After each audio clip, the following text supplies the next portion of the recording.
I left college and I went to Wall Street, and I did pretty much everything you can do on Wall Street. And I decided to leave that and bet it all on a company that I had invested in. It was a public Chinese mobile security company. They recruited me. They basically said, people like you and trust you. You have this energy and you seem to have conviction in what we're building. Why don't you come run capital markets for us? I was in New York with my family at the time, running my own hedge fund.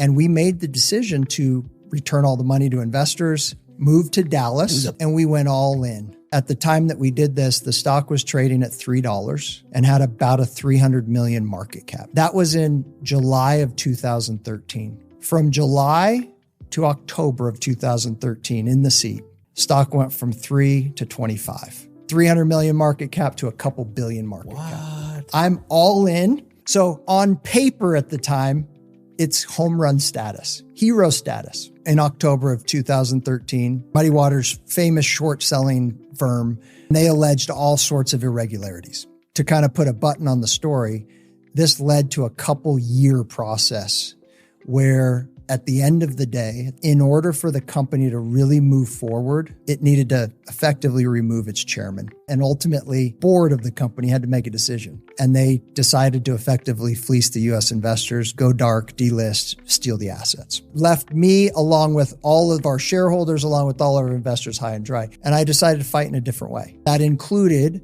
going to the New York Stock Exchange, going to the SEC, going to the auditors, many of the lawsuits we won, but ultimately getting money out of China. Couldn't do it. So I was faced with a total loss. I initially wanted to write a book. I was about a third of the way through writing this book. What I realized was kind of this whole concept of leadership orbit. That's when like the light bulb went off. We should be in the depths of despair. We should be angry. We should be negative, but we're thriving. Families doing good, even in spite of the hardships. And that's when the light bulb came off, is just like, hey, each of us in our lives, we have different seasons, successes, and we have different failures and lows. And you know what? You can thrive during it all. It doesn't mean you have to be happy, but you can find joy.